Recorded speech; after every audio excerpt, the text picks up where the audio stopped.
One of the most common questions that I get is, how do I lose belly fat? I'm happy with my arms, I'm happy with my legs, but I've just got this gut, I'm just a little bit softer around the midsection than I used to be, and I don't get it.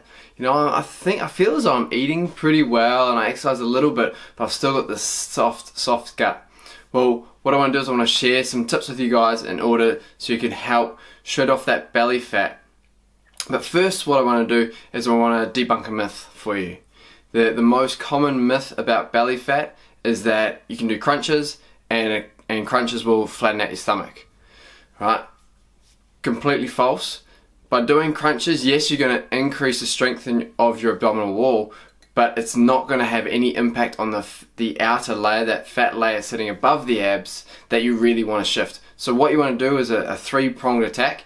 You want to do resistance training, you want to do some cardio in the form of either intervals or more slow steady state, but if you're short of time, I would shoot for intervals. You're going to be more bang for your buck. And then last of all, it's going to be nutrition. That's going to be the hardest one of all.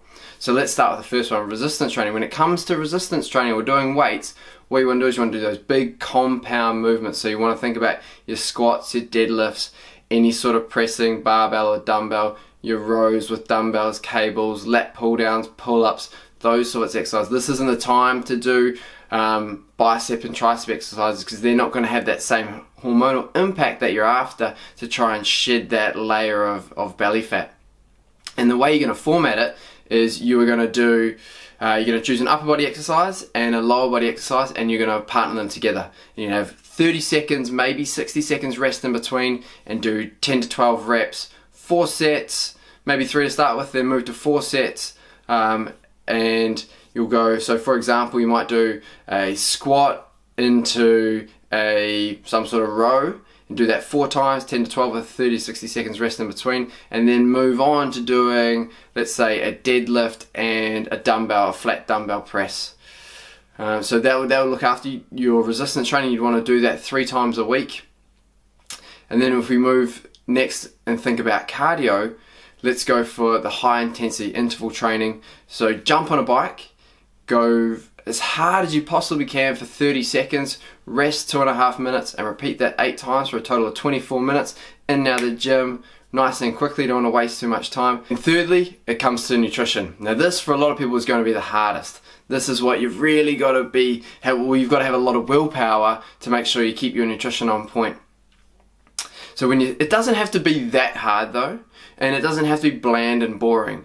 When you look at your daily intake, what I want you to think about for breakfast is you're going to go high fat, moderate protein, low carb to start your day.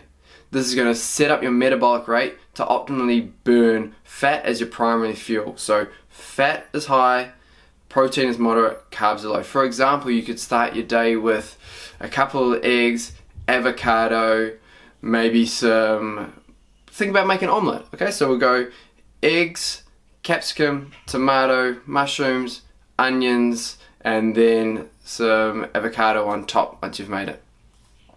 Then you move into a snack in mid-morning, say 10 o'clock. Just grab a palmful of nuts, palmful of seeds, and you're away.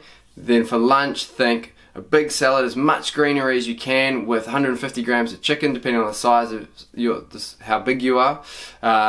For an afternoon snack, simply grab a piece of fruit, maybe a different seed, and then dinner, easy, grab a piece of steak, have broccoli, cauliflower, green beans, and that could be your meal for the day. If you try that for 14 days straight, I promise you'll see a noticeable difference in your body shape, specifically flattening out the stomach, because a lot of the bloat will go away, and you'll also notice an increase in energy because your blood sugar levels will have stabilized throughout the day.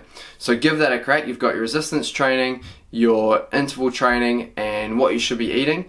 Give it a go, and I think you will definitely notice a big difference. If you have any burning questions about maybe what you should be eating, maybe about the type of training you should be doing, let me know below in the messages, and maybe I'll put a post up specifically about that. Thanks for listening.